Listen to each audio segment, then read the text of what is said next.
வணக்கம். த roosters crime time சீரீஸில் உங்களை மீண்டும் ஒரு முறை நான் வரவேற்கிறேன். கிரைம் உலகத்தை பற்றிய பல்வேறு கதைகளை திரட்டி உங்களுக்கு முன்பு நாங்கள் படைத்து வருகிறோம். ஒரு சில நாட்களாக தாமதமும் ஏற்பட்டிருக்கிறது. ஒரு சில நாட்கள் எங்களால் இதை ரெக்கார்டும் செய்ய முடியும். இதற்கான பல காரணங்கள் இருக்கிறது.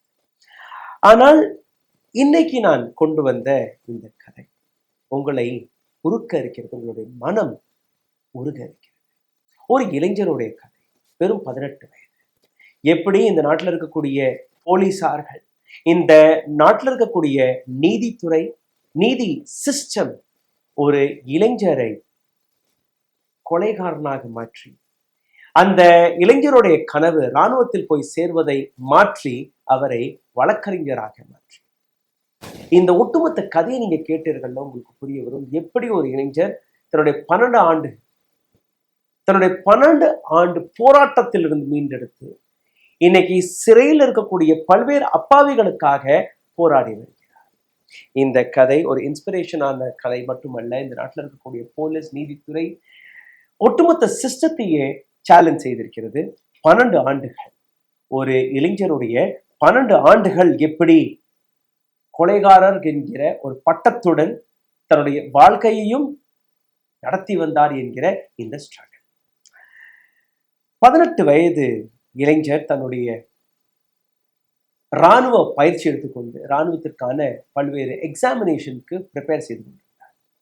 அவருடைய ரெக்ரூட்மெண்ட்டிற்கு வெறும் 15 நாட்கள் இருக்க இவரை எப்படி சிறையில் அடைத்தார்கள், இவர் மீது எப்படி இந்த கொலை பழி வந்தது என்கிற இந்த கதையை நீங்க பார்க்க. இந்த கதை ஹரியானாவில் இருக்கக்கூடிய கேத்தல் என்கிற கிராமத்திலிருந்து வெளிவருகிறது. இளைஞருடைய பெயர் அமித் சௌத்ரி, வயது 18. ஒரு 13 ஆண்டுகளுக்கு பின் உங்களை நான் கூட்டிச் செல்கிறேன். தன்னுடைய இளமை பருவத்தில் பல இளைஞர்களுக்கு இருக்கக்கூடிய கனவு, உத்தியோகத்தில் போய் சேரலாம், என்னுடைய குடும்பத்தை காப்பாற்றலாம், அதே போன்ற கனவு தான் இவருக்கும் இருந்திருக்கிறது. பேச்சுலர் ஆஃப் ஆர்ட்ஸ் டிகிரி படித்துக் கொண்டிருந்த அந்த மாணவர் திகம்பர் ஜெயின் காலேஜ் பெஹ்ராட்டில் படித்துக் கொண்டிருக்கிறார். உத்தரப்பிரதேசத்திற்கு அருகே இருக்கக்கூடிய ஷாமலியில் இவருடைய அக்கா அவருக்கு திருமணம் நடந்திருக்கு. அக்கா எப்போ ஃபோன் பண்ணாலும் எப்போ தம்பி வீட்டுக்கு வர்றேங்கிற ஒரு விஷயத்தை எடுத்து வைக்கும்போது, நான் வர்றேன்க்கா, எனக்கிட்ட இப்போ நேரம் இல்லை, எனக்கு நேரம் கிடைக்கும்போது நான் வர்றேன், எனக்கு ரெக்ரூட்மெண்ட் நடக்க போகுது, இராணுவத்தில் நான் போய் சேர்றேன். காலேஜிற்கு சென்ற அமித் சௌத்ரி ஒரு நாள், அதாவது அக்டோபர் 12, 2011ஆம் ஆண்டு, சரி அக்கா ரொம்ப நாளாவே கேட்டுக்கிட்டு இருக்கு, இன்னைக்கு போயிடலாம்னு ஒரு முடிவு எடுத்திருக்கு. காலையில பெஹ்ராட்ல இருந்து ஷாமிலி, அங்க அப்போ அந்த நேரத்தில் நீங்க பார்த்துருக்கீங்க, அந்த கிராமத்திற்கு 3 முறை தான் பஸ் போகும். 10 மணி காலையில ஒரு பஸ், 2 மணிக்கு ஒரு பஸ், 5 மணிக்கு ஒரு பஸ். காலேஜ் முடிச்சுட்டு 2 மணிக்கு பஸ் எடுத்து போகலாம்னு முடிவு எடுக்கும்போது அந்த பஸ் மிஸ் ஆயிடுச்சு. சரி 2 மணிக்கு பிடிக்கல முடியலையே, 5 மணிக்கு போகலாம்னு அங்க சுத்திட்டு 5 மணிக்கு போகும்போது அந்த 5 மணி பஸ்ஸும் மிஸ் ஆகுது. ஆனா ஓடி எப்படியோ பிடிச்சிருக்கு. அப்படி அமித் சௌத்ரி அந்த பஸ்ஸை மிஸ் பண்ணியிருந்தாருன்னா இவருடைய 12 ஆண்டுகள் அந்த சித்திரவதை அனைத்துமே இன்னைக்கு நடக்காமல் இருக்கும். ஆனால் அது நடக்குது. 5 மணி பஸ்ஸை பிடித்து தன்னுடைய அக்கா திருமணமான அதே ஷாமலி என்கிற கிராமத்திற்கு போறாரு. அன்னைக்கு இரவு அங்கே தங்கிடலாம்னு முடிவெடுக்கிறாரு. அன்னைக்குன்னு நீங்க பார்த்தீங்கன்னா அந்த கிராமத்துல ஒரு என்கவுண்டர் நடக்குது, போலீஸ் என்கவுண்டர்.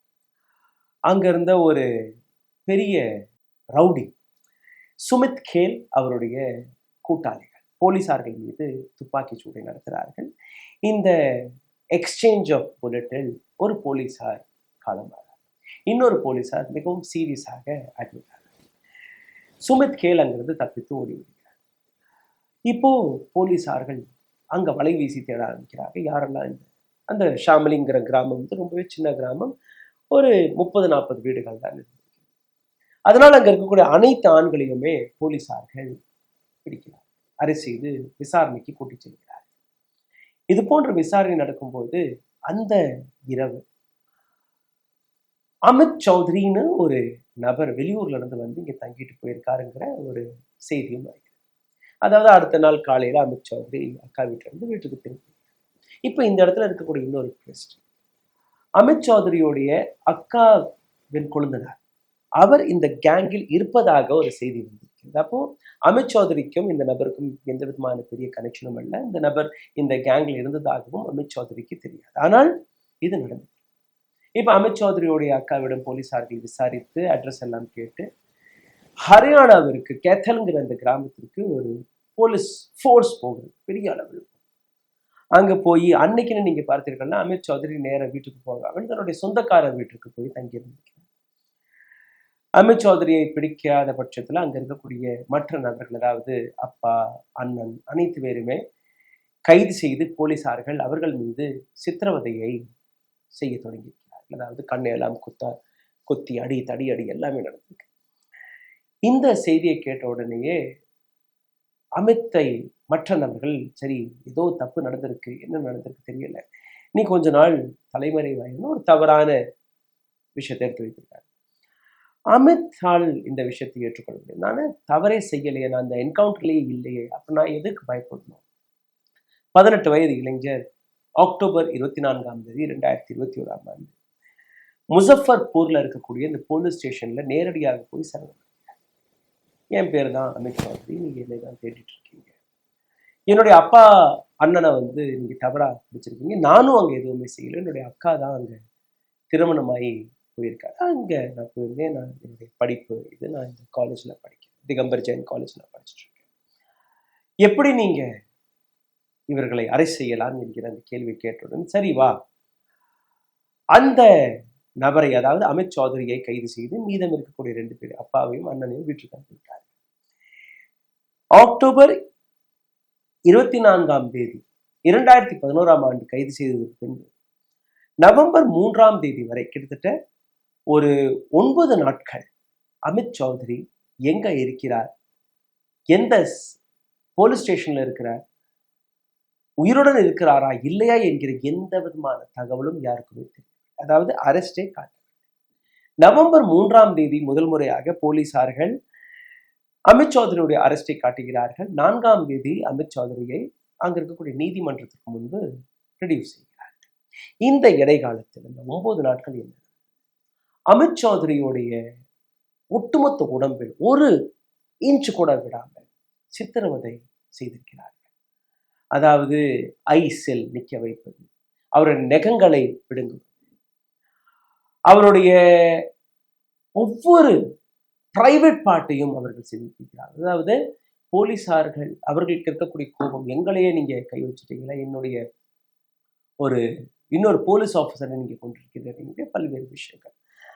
அமித் சௌத்ரி எந்த விதத்திலையும் உடையவில்லை. எலக்ட்ரிக் ஷாக் கொடுத்திருக்கிறார்கள். பிசிக்கல் மென்டல் பெயின், கால் அப்படியே ரத்தம் கொட்டின்னு இருக்கும், அந்த ரத்தம் கொட்டும் போதே ஓட சொல்லுவார்கள். அமித்தோட வயிற்றிலேயே தடியால் அடித்ததற்கு பின்பு சாப்பிட சொல்லுவார்கள். அந்த வலியுடன் வேதனையுடன் அமித்தால் சாப்பிட முடியவில்லை என்று கூறினாலே அமித்துடைய சித்திரவதை அடுத்த லெவலுக்கு போயிடும். அதாவது வலியை தாங்கிக் கொண்டு நீ சாப்பிட்டு. சரி, 4 ப்ரொடியூஸ் செய்து விட்டார்கள். 4 ப்ரொடியூஸ் செய்ததற்கு பின்பு மீண்டும் போலீஸ் ஸ்டேஷன் கொண்டு வரப்பட்டு, அதாவது அதே டார்ச்சர் தொடங்கி. அமித்தால் இதற்கு மேல் தாங்க முடியவில்லை. சார், ஏன் நீங்க கொஞ்சம் கொஞ்சமா என்னை அடிக்கிறீங்க, ஒரே முறையில் சுட்டு கொண்டு விடுங்க, நான் எந்த விதமான தவறும் செய்யவில்லை. அந்த காலகட்டத்தில் நீங்க பார்த்தீர்கள்னா உத்தரப்பிரதேசத்தின் சீஃப் மினிஸ்டர் மாயாவதி, அங்க இருக்கக்கூடிய DGP, director general of police Brijlal, போலீஸோடைய இந்த கொலையை பற்றின ஒரு செய்தி மீடியாவில் மிகப்பெரிய அளவில் பேசப்பட்டது. அவர்களுடைய ஆர்டர், இந்த போலீஸ் மர்டர் தியோரியை நீங்க கூடிய சீக்கிரம் இதற்கான இன்வெஸ்டிகேஷன் ஃபைலை கொண்டு வர. ஒபிஷியல் அரெஸ்ட் நடந்ததுக்கு பின்பு இவரை பிஏசி, அதாவது ப்ரொவிஷனல் ஆர்ம் கான்ஸ்டபிளி, இந்த சட்டத்திற்கு கீழே அரெஸ்ட் செய்திருக்கிறார்கள். ஒட்டுமொத்த துணி இல்லாமல் அந்த நபரை வாழவும் விடவில்லை, அந்த நபரை கொல்லவும் இல்லை, அந்த அளவில் சித்திரவதை. இதற்கு பின்பு ஒரு 17 அக்யூஸ்ட்கள் மீது எஃப்ஐஆர் போடப்பட்டது. இந்த 17 அக்யூஸ்ட்களை அமித் சௌத்ரியுடன் மருத்துவமனைக்கு கூட்டி சென்றிருக்கிறார்கள் மெடிக்கல் டெஸ்டுக்காக. டாக்டர் எதிரில் அமர்ந்திருக்கிறார். அந்த டாக்டருக்கு முன்பே அமித் மீது அந்த டார்ச்சர் கண்டினியூ ஆயிருக்கிறது. டாக்டருக்கு முன்பே அடித்திருக்கிறார்கள் போலீசார். டாக்டரை மிரட்டி இந்த நபருக்கு ஃபிட்னஸ் சர்டிஃபிகேட்டை கொடுங்கள் என்று கூறி டாக்டரும் அந்த ஃபிட்னஸ் சர்டிஃபிகேட்டை கொடுத்துட்டார். அதாவது அமித்திற்கு எந்த விதமான காயங்களும் இல்லை என்கிற விஷயம். இப்போ அமித்தை கூட்டி முசஃபர் நகர் சிறையில் கூட்டி சென்றிருக்கிறார்கள். அங்க இருக்கக்கூடிய 2 கான்ஸ்டபிள். அங்க அமித்தை விட்ட உடனே அடுத்த நிமிடம் அங்கிருந்து திரும்ப பார்த்திருக்கிறார்கள் இந்த police officer, police constable. Jailer அமித்தோட அந்த நிலையை பார்த்த உடனே அவர்களுக்கு சந்தேகம். என்ன உடம்பு பூரா சிதைந்திருக்கிறது, ஃபிட்னஸ் சர்டிஃபிகேட் கொண்டுட்டு வந்திருக்கீங்க, நாளைக்கு அமித்துக்கு என்ன எதுவும் ஆயிடுச்சுன்னா எங்கள் மீது தான் பலி வரும், அதெல்லாம் கிடையாது, நீங்க இங்கே இருக்க. அந்த போலீசார்களை ஜெயில் அத்தாரிட்டி விடவில்லை. சிறையில் இருக்கக்கூடிய போலீஸ் அங்க இருக்கக்கூடிய டாக்டர்ஸ்களை அழைத்து இவருக்கு ஒரு ஃப்ரெஷ் ஃபிட்னஸ் சர்டிஃபிகேட் எங்களுக்கு வேணும், என்ன நடந்துச்சுன்னு சொல்லுங்க. இப்போதான் முதல் முறையாக அமித்திற்கு ஒரு டாக்டர் ஃபிட்னஸ் சர்டிஃபிகேட்டுக்காக செக் செய்கிறார். சட்டையை அவிர்த்து பார்த்த உடனே ஒட்டுமொத்த உடம்பு சிதைந்திருக்கு.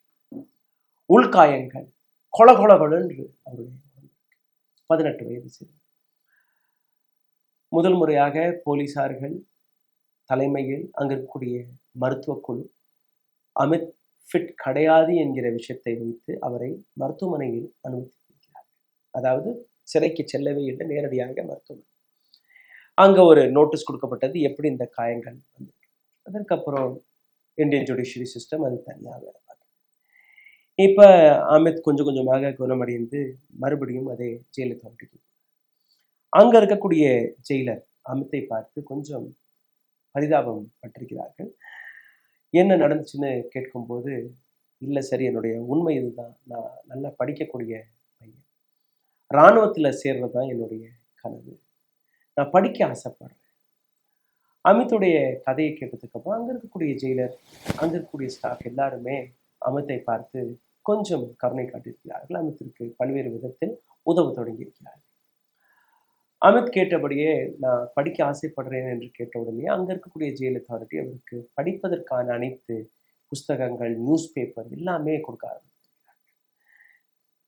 ஒரு சில நாட்கள் அல்ல, வருடம் முடிந்திருக்கிறது. அதாவது 2 வருடம் 4 மாதம் 16 நாட்கள் சிறையில் இருந்ததற்கு பின்பு அலகாபாத் ஹைகோர்ட் அவருக்கு பெயில் கொடுக்கிறது. அதாவது லேக் ஆஃப் எவிடன்ஸ், எந்த விதமான ப்ரூஃபும் இந்த நபருக்கு எதிராக இல்லை, அதனால நாங்கள் பெயில் கொடுக்கிறோம். அமித் 2 வருடம் 4 மாதம் 16 நாட்களுக்கு பின்பு தன்னுடைய கிராமத்திற்கு திரும்புகிறார். கிராமத்திற்கு திரும்பும்போது அவரை பார்த்த உடனேயே அவருக்கும் வயதில் மூத்தவர்கள் அவரை பார்த்து சல்யூட் அடிக்கிறது. அதாவது பயம், போலீசாரையே கொண்டுட்டாங்க. ஒரு கேங்ல இருக்கக்கூடிய நபர், அமித்துடன் இருக்கக்கூடிய பல்வேறு நண்பர்கள் அமித்துடன் பேசவில்லை. அமித்துடைய குடும்பத்தினர்கள் அமித்தை ஒதுக்க தொடங்கிவிட்டார்கள், இங்க இருக்கக்கூடாது. அமித்திற்கு ஒண்ணுமே புரியல. சரி, அங்கிருந்து மனமுடைந்த, அதாவது தன்னுடைய சொந்தக்காரர்கள், தன்னுடைய நண்பர்களே அமித்தை ஏற்றுக்கொள்ளாத பட்சத்தில் அங்கிருந்து கிளம்பி வேறொரு இடத்திற்கு போறார். சௌத்ரி சரண் சிங் யூனிவர்சிட்டி மேரட், அங்க எல்எல்பி படிப்பதற்காக எல்எல்பி படித்து கொண்டிருக்கும் போது அங்க இருக்கக்கூடிய இன்னொரு நகரமான குடுகாவுக்கு இன்னும் கொஞ்சம் பெட்டர் ஆப்பர்ச்சுனிட்டிக்காக போறார். தன்னுடைய வாழ்க்கை எப்படி நடத்துறது, கையில காசு ஒண்ணுமே இல்லை, ஏதோ கையில இருந்ததை வச்சு இவ்வளவு தூரம் வந்துட்டார். எல்எல்பி முடிச்சுட்டார், ப்ராக்டிஸ் பண்ணணும். அடுத்த நேரம் சாப்பாட்டுக்கு வழி இல்லையே, அதனால அங்க ஒரு கேலண்டர் கடையை போட்டிருக்காரு. ஒரு ரோட்டோரமா டேபிளை போட்டு கேலண்டர், ஒரு கேலண்டர் விற்றா 20 ரூபாய் லாபம், 30 ரூபாய் கேலண்டர், 10 ரூபாய் ஒரு கடைக்கு, 10 ரூபாய்க்கு வாங்குவார், 30 ரூபாய்க்கு விற்பார். அந்த 20லேருந்து 100 ரூபாய் எது கிடைக்கிறதோ அதை வச்சு ஒரு நாள் ஃபுல்லாக ஓட்டார். மீத நேரம் ப்ராக்டிஸ் பண்ணார். அங்கேயும் போலீசார்கள் வந்து அந்த கடையை உடைச்சு விரட்டிட்டாங்க. அதை பார்த்து பரிதாப கருணை காட்டி இன்னொரு நபர் தன்னோட வீட்டு வாசலிலேயே அந்த டேபிளை போட்டுறதுக்காக எடுத்து கொடுக்குறாரு. அமித் தங்கியிருந்த இடத்துல இருந்து இந்த court 5 kilometre. So daily 5 kilometre நடந்தே கோர்ட்டுக்கு வந்து நடந்தே திரும்ப போவாராம். இந்த மாதிரியாக தன்னுடைய வாழ்க்கை நடத்தி வரும்போது அங்க இருக்கக்கூடிய லாயர் நண்பர்கள், மற்ற வழக்கறிஞர்கள் அவர்களும் அமித்துடைய நிலையை பார்த்து ஏதோ ஒரு நாள் டீ வாங்கி கொடுப்பார்கள், சமோசா வாங்கி கொடுப்பார்கள். ஒரே ஒரு சமோசா, ஒரே ஒரு டீ, ஒட்டுமொத்த நாளையே நடத்தி வந்திருக்கிறார் அமித். அப்படி அங்கிருந்து நடந்து வரும்போது களைச்சு வருவார். ஜூஸ் கடைக்காரர் முகத்தை பார்த்தாலே தெரிஞ்சிடும் இந்த பையன் காசெல்லாம் இல்லை. ஏதோ அந்த நபர் பரிதாபப்பட்டு அமித்திற்கு தண்ணி ஜூஸ் ஏதோ ஒன்று போட்டு கொடுக்குறது. இப்படியெல்லாம் அமித் தன்னுடைய வாழ்க்கை நடத்தியிருக்கிறார். எல்எல்பியில் மட்டும் அமித் நிற்கவில்லை. அதற்கு பின்பு எல்எல்எம் படிச்சிருக்கிறார், அதே சௌத்ரி சரண் சிங் யூனிவர்சிட்டியில். அமித் இந்த ஒட்டுமொத்த ஸ்ட்ரகல்ல எல்எல்பி, எல்எல்எம், இதற்கு பின்பு ஏஐபிஇ, ஆல் இண்டியா பார் எக்ஸாமினேஷன் அனைத்துமே கடந்து இன்னைக்கு ஒரு அட்வொகேட்டாக மாறுகிறார். இதற்கு பின்பு 2011ஆம் ஆண்டு நடந்த விஷயம் 2023ஆம் ஆண்டு வந்துவிட்டது. அந்த லாயர், அதாவது அமித் எந்த இடத்துல வேலை பார்த்தாரோ, ஒரு நாள் என்ன ஸ்பெஷலைசேஷன் நீங்க பண்ண போறீங்க? நான் கிரிமினாலஜியில ஸ்பெஷலைசேஷன் பண்ண போறேன். ஏன் கிரிமினாலஜி? நான் பிரிசனர்ஸ்களுக்காக ஒரு அமைப்பை நடத்தி அவர்களுக்கான வழக்குகளை நடத்த பார்க்கிறேன். அப்போ சரி, நீங்க இந்த மாதிரி ஜெயிலுக்கெல்லாம் போங்க, அங்க இருக்கக்கூடிய கைதிகளை பாருங்க, அவர்களுக்கான கஷ்டங்களை கேளுங்க, அவர்களுக்கான ரிப்போர்ட் எடுத்துட்டு வாங்கன்னு அந்த அட்வொகேட் சொல்லும்போது இவருடைய கண்ணில் இருந்து தண்ணி. ஏன் அழுகிற, என்ன ஆச்சு? அதுவரை இவர் செய்து சிலைக்கு சென்று வந்த நபர்னு அவருக்கு தெரியாது, அந்த பெண் அட்வொகேட்டுக்கு தெரியாது.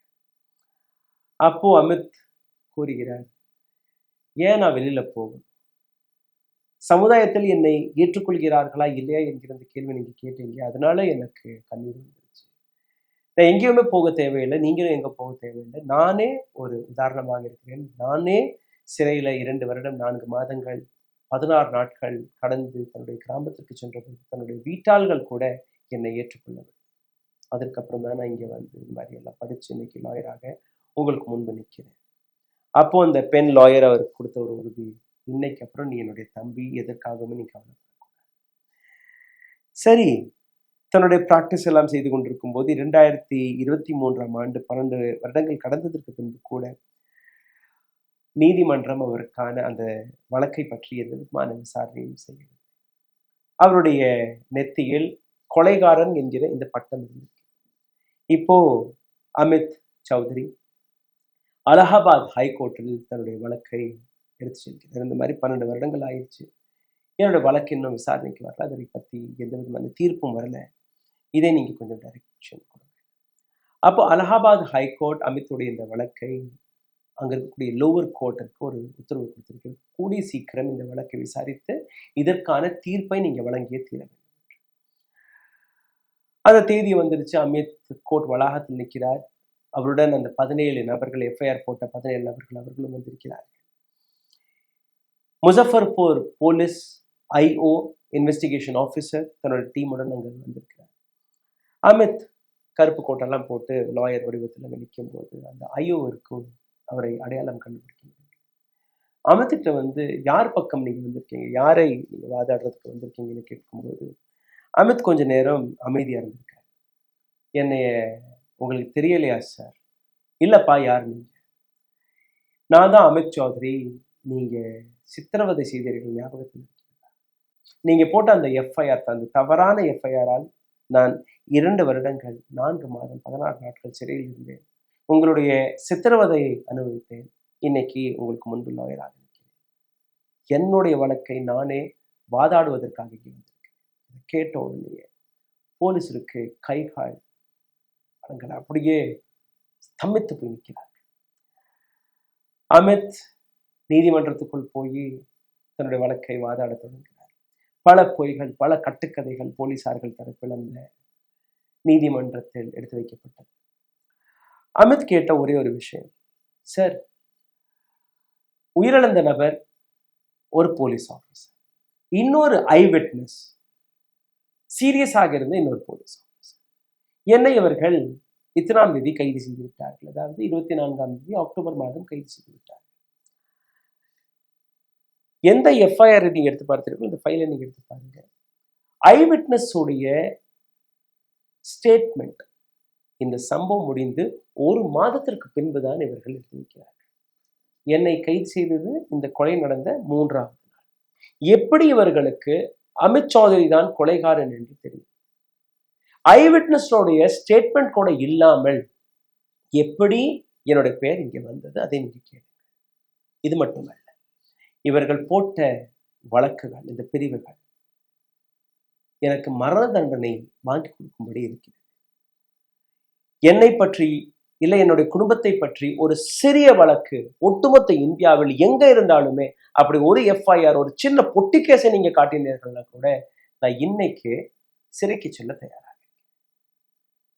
உடனடியாக அந்த நீதிபதி பிரட்டி பார்க்கும்போது எந்த விதமான history, crime history Amit Chaudhary மீது கிடையாது. அதே போன்று அமித் சௌத்ரி கூறிய அந்த ஸ்டேட்மெண்ட் 1 மாதத்திற்கு பின்புதான் அந்த ஐ விட்னஸுடன் நீங்க ஒரு ஸ்டேட்மெண்ட் எடுத்திருக்கிறீர்கள். அப்ப எப்படி அமித் சௌத்ரியை நீங்க கைது செய்திருக்கீங்கிற இந்த விஷயம் செப்டம்பர் 19, 2023 இந்த கடைசி ட்ரையல் நடந்திருக்கிறது. நீதிபதி செப்டம்பர் 27 இதற்கான நான் தீர்ப்பை கொடுப்பேன் என்று கூறியிருக்கிறார். அதற்காக காத்து கொண்டிருக்கும் போது செப்டம்பர் 26 அமித்துடைய தகப்பனார் போன் செய்திருக்கிறார். அதாவது ஒரு முறை ஊருக்கு வாப்பா, அன்னைக்கு நாங்க செய்தது தவறுதான், நாளைக்கு அப்படி உனக்கு எதிராக இந்த தீர்ப்பு வந்துருச்சுன்னா உங்களை எங்களால் எப்பவுமே பார்க்க முடியாது. அம்மாவும் ரொம்பவே முடியாம இருக்கிறாங்க. ஒரு முறை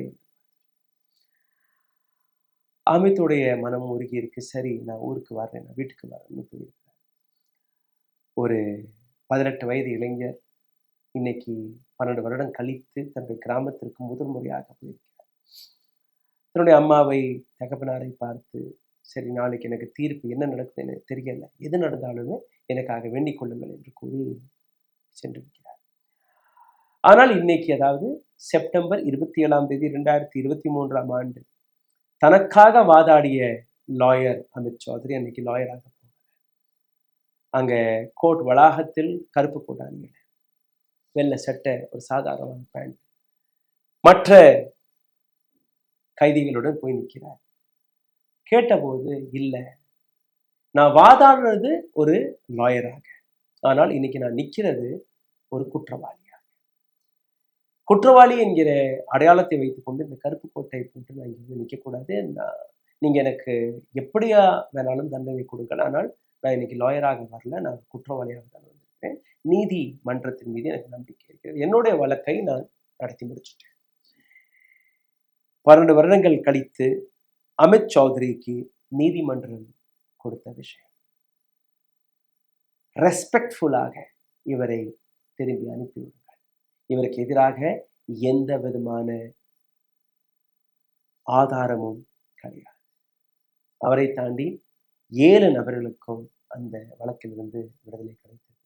அதில் ஒரே ஒரு நபருக்கு மட்டும் ஆயுள் தண்டனை கிடைத்தது. இதுக்கப்புறம் நடந்த வேடிக்கை, அதாவது போலீஸ் இதை சேலஞ்ச் செய்து ஹைகோர்ட்டுக்கோ சுப்ரீம் கோர்ட்டுக்கோ போறதற்காக 60 நாட்களுக்கான அவகாசம். இன்னைக்கு நான் இந்த பதிவை போட்டுக்கொண்டிருக்கும் போது இன்னைக்கு வரை உத்தரப்பிரதேஷ் போலீஸ் இந்த தீர்ப்பை சேலஞ்ச் செய்து உயர் நீதிமன்றங்களுக்கு எந்த விதமான மனுவும் போடவில்லை. அமித் சௌத்ரி சிறையில் இது போன்று தவறாக கைது செய்யப்பட்ட பல்வேறு கைதிகளுக்கு உதவி கொண்டிருக்கிறார். அமித் சௌத்ரி எங்கெல்லாம் இது போன்ற தவறுகள் நடக்கிறதோ அவர்களை காப்பாற்றுவதற்கும் அவர்களுக்கான இந்த வழக்குகளை நடத்தக்கூடிய வேலையை பார்த்திருக்கிறார். அமித் நினைத்திருந்தால் அன்னைக்கு சிறைக்கு சென்ற போது இதே போன்ற பல்வேறு கேங்ஸ்டர்ஸ்கள் அமித்தை என்னுடன் வந்துரு, எங்களுடைய கேங்ல வந்து சேர்ந்துரு என்கிற பல்வேறு ஆப்ஷன்ஸ்களை கொடுத்தார். அமித்திடம் 2 பணிகள் இருந்தது. ஒன்று, அதே குற்ற பாதையில் போகலாம். இன்னொன்று, படித்து தைரியமாக தன்னுடைய வாழ்க்கையை நடத்தலாம். சிறைக்குள் இருந்து கொண்டே தன்னுடைய படிப்பை தொடங்கி ஒரு யூனிவர்சிட்டியில் போய் சேர்ந்து பட்டப்படிப்புகளை படித்து இன்னைக்கு ஒரு வழக்கறிஞராக பல நபர்களுக்கு உதவி கொண்டிருக்கக்கூடிய அமித் சௌத்ரி அவருடைய கதை. இந்த வீடியோ உங்களுக்கு பிடித்திருக்கும் என்று நம்புகிறேன். தயவு செய்து இதை பகிருங்கள். எங்க சேனல் உங்களுக்கு பிடித்திருந்தால் உங்களுடைய கருத்துக்களை கீழே கமெண்ட் பாக்ஸில் எழுதுங்கள். இந்த சேனலை சப்போர்ட் செய்ய நினைக்கக்கூடிய நபர்கள் அவர்களும் தன்னுடைய ஆதரவை தெரிவிக்கலாம். கீழே இருக்கக்கூடிய UPI ஐடியில் உங்களுடைய ஆதரவை அனுப்புங்கள். நன்றி, வணக்கம். ஊடகம் கார்ப்பரேட் அரசியல்வாதிகளின் கைப்பாவையாக அடிமைகளாக இருந்தது போதும், இனி சாட்டை எடுத்து சுழற்றும் நேரம் வந்துவிட்டது. ஊடகம் பொதுமக்களாகிய உங்களுக்காக உங்களாலேயே இயக்கப்பட வேண்டும். ஊடக சுதந்திரத்திற்காக உங்களின் பங்களிப்பை இன்றே அளித்திடுங்கள்.